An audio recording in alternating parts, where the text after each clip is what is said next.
Malo soifua, tala flava o se whapoponga le nei o tala mai Ausetalia le radio Samoa. E na le lima vai asa le matua le pepe teine wa lipo tia mai wa umalo na ola, ma salomia na o sa whai se tai whau. Whala lawe whita wa ina na tula mai le tu i saute o nisa wa lese le whai unga le vai asa na te nei, ta ua mai leo leo lo whai su esu enga i le te minei, i le umo leo le pepe le le sto nai. Whai mai se whamatalanga e tu ngā manu anga i le ulo le pepe na aveane le whare mai e ono mātua, ma maliwa i lava i le vai luanga o le pōla valea. Le ipitea mai e leo leo i le 7 News e lua ta i whau le a inga e ia ilo lātou whale ma wa ave sea mai e Rangers a lo whaia neisu enga.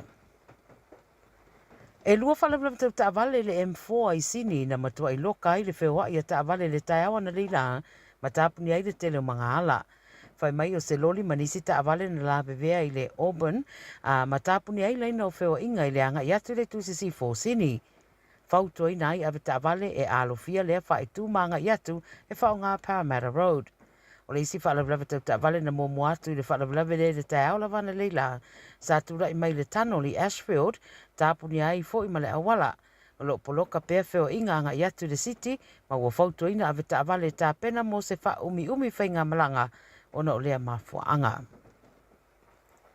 Ua mawa nei se tasi o suenga e le tatau i mātua matangata e tausia tamaiti o na kawa pe ufiufi prams po taavale pepe i nei i e mamango i aso e matua i vivela i lava le talo le tau. Pai mai le suenga na whaatino e se sui mai le University of Sydney James Malcolm o le whaongaina o se whasi i e po o se ofu mango e wha paoloa i le taavale pepe e wha atupula i aile vivela i tutono le pram. O lea lava suenga na mawai o sina fasi ofu susu ma se ili e alu i maa e whaingo fia na whai titi aile vevela i tutono le pram e mai se lava i taime le tau vevela. Wai ei nei la ma se lapta inga le ACC wa tuina mai i mātua i a whai masiaki le whanau e mai se lava pepe. Ua te mawana i ta mamatutu e to olua lea sa varia se tonga vau le Blue Mountains ma tau sa i dia i leo leo e pēna lipo ti atu i Tala Fou lea sona nafi. O se tala fia le nei mō la a inga e mei se fo i leo leo ma tangata uma na au fia i le sa i linga o i la uaia ma sa mawatu se no fuanga i lata i Mob Swamp. Fai mai leo leo e mawatu lo malolo si uma ma aveina e se mai loa e le au sa ili mai le tonga vao. E le ini manuanga o nei ta mamatutua ma na whaia fo i sia ki e paramedics. O le isi ono suriva tausanga ma le isi e valu se fulutasi tausanga le matua na anga i le tonga vao le asorulu le vastaruai mō sa varinga a lea whato a maua o toi titi a toa le vai aso. O le tu e whafta iai o na olo manuia.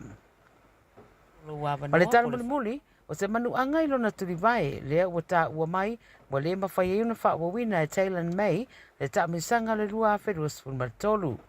O le afa mua o le taalonga le Panthers ma St. Helens i le whai unga o le vai aso na whai nai le ri taalo ma ua wha maunia i siaki na whaia le amana o mia o na whaia sa tautonga.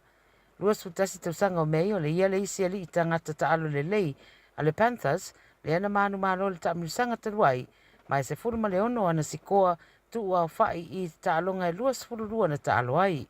Ta ua i lipoti o Charlie Staines na sa ono sui tūranga i a mei pe tai ua awa iatu nei o iei le West Tigers. O Brian To'o o lo o iei pēr le wingi anga vale le Penrith a o su nia tu ruba le fōringa o le a sui tūranga i a mei i le tamisanga o le nei tūsanga o le taalonga momola Penrith e whetau iei ma Broncos i le aso whareile le aso tolu o le masina o mati le masina fōlea. Tala ia le Radio Samoa mō le nei fōi baenga o le awauri tātou tu e whairua e fōi le teimi whapene i le aso tai au mō se isi whao poponga. Whaasoi fōia.